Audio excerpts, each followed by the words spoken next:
King of Fomo.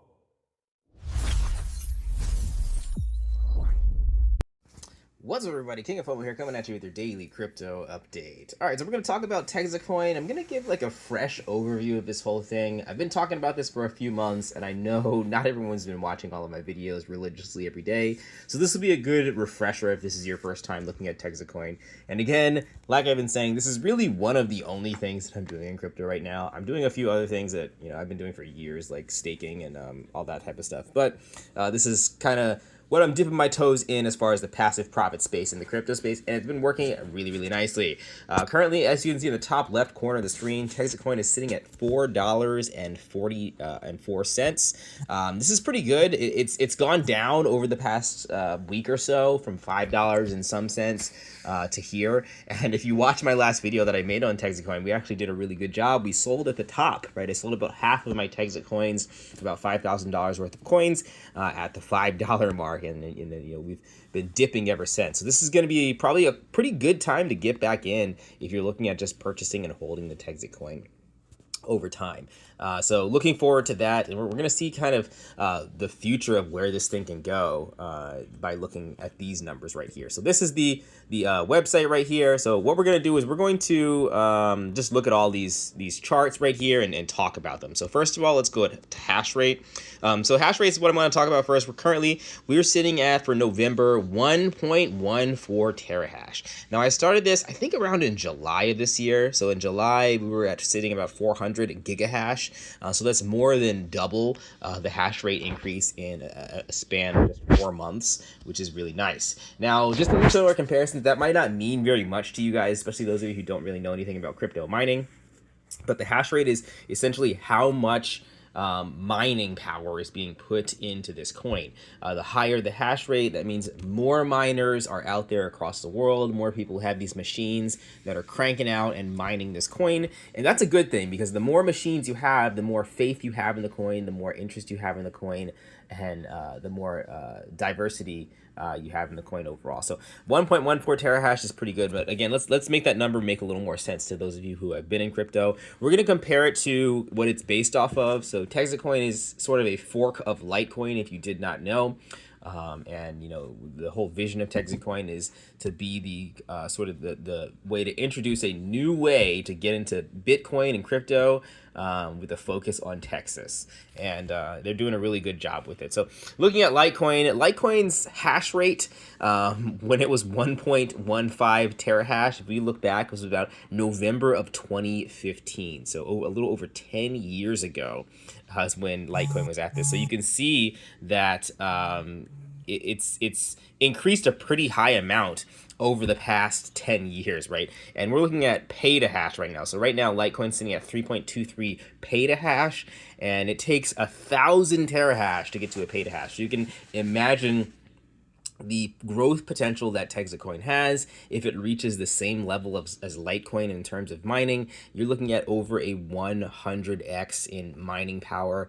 And again, electricity sort of determines the cost of some of these proof of work coins. And you see what happens with Bitcoin and people mining Bitcoin and the machines that they're using with Bitcoin, how much it costs to mine it.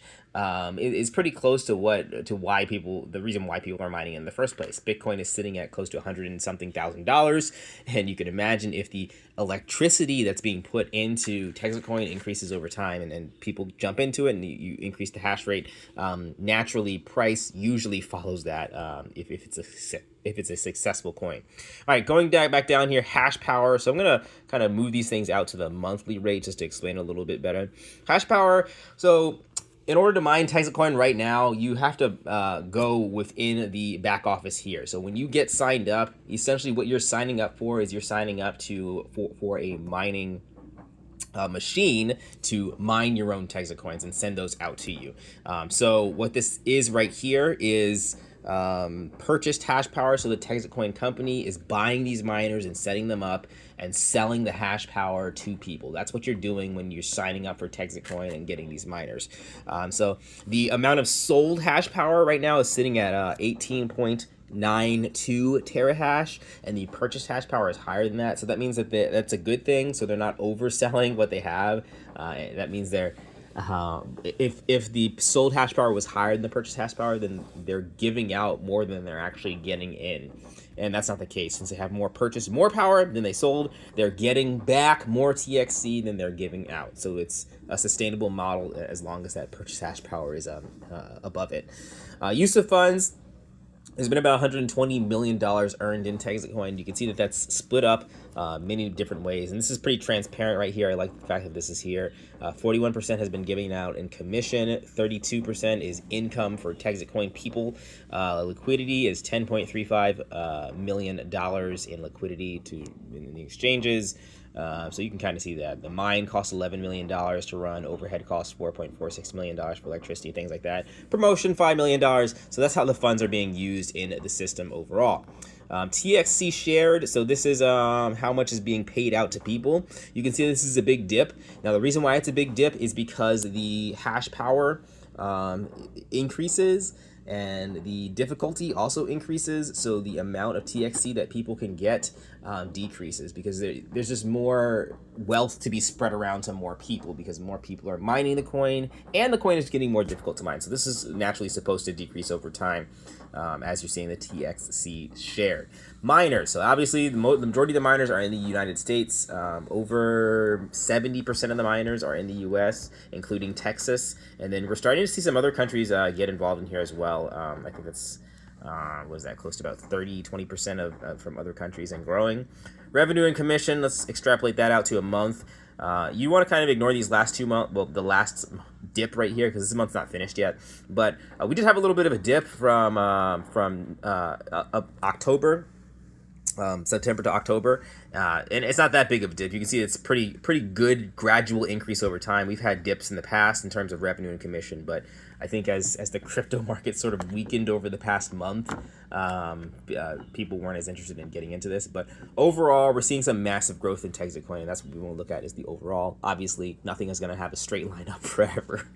New miners, looking at this, this is another metric to look at, and the same thing. You're having month by month just a massive increase in miners. You know, back when I started this thing, 3,897 miners in July, and now we're sitting at 13,178 extra miners in the month of September, 10,000 in the month of October, and to be determined in this month. So lots of miners are being added in here. This is not slowing down by any means. If you saw that number dipping a lot, then you'd start to see maybe people are checking out of Texitcoin or looking at other things instead, and that's not the case. We're seeing some increases in that. Average mine per day, so we talked about this before. Just so you know, for your own miner, if you purchase just one single miner in Texitcoin, this is the amount that you would get in TXC per day on average. So like yesterday, everyone received about 2.24 Texitcoins per miner purchased, right? And you know that number is going to decrease over time as well because the difficulty increase, the hash rate increase, and the amount of miners or people that need to get paid out from that pool overall. So good to see. That's definitely a good metric for the newer people who want to kind of determine, you know, what they're going to do, how many miners do they want to purchase, determine when they're going to get ROI, that type of thing. And remember, you're getting paid in TXC. So 2 TXC right now is about $8 a day. And but if you look at that number, you know, 5 months from now, 2 TXC could be $30 or $20 a day. So that's kind of where you have to think about when you're thinking about joining into this. Total number of miners, that's increased over time. We talked about that as well. So that kind of covers it. That's just something I wanted to give you a quick overview of Texitcoin and kind of how it works. Hopefully that gives you guys a better understanding of the growth of this company overall. And you know, we're gonna keep grinding with this. You know, I have my 1,000 TXC that I'm gonna hold on to for a lot longer. And you know, we are at a down week right now at $4, but I do foresee that increasing because there's a lot of stuff on the pipeline in terms of layer 2 on TXC where you can purchase other coins on it, and a few other things in terms of efficiency and miners and just spreading the word overall. And just like I said, if just make a comparison to Litecoin, right? You don't really have to think about this too much. They're not trying to reinvent the wheel here, but just look at Litecoin and how Litecoin has succeeded over time. That's kind of the comparison you can make to see where Texitcoin can go in the future. All right, guys, that's everything today. I'll catch you guys in the next video. Thanks for watching. Like, comment, subscribe. If you're interested in joining Texitcoin, check the link out below in the description.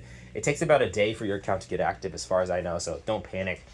But you can also send me a message over there on Telegram if you need more questions. All right, guys, I'll catch you in the next one. Peace out.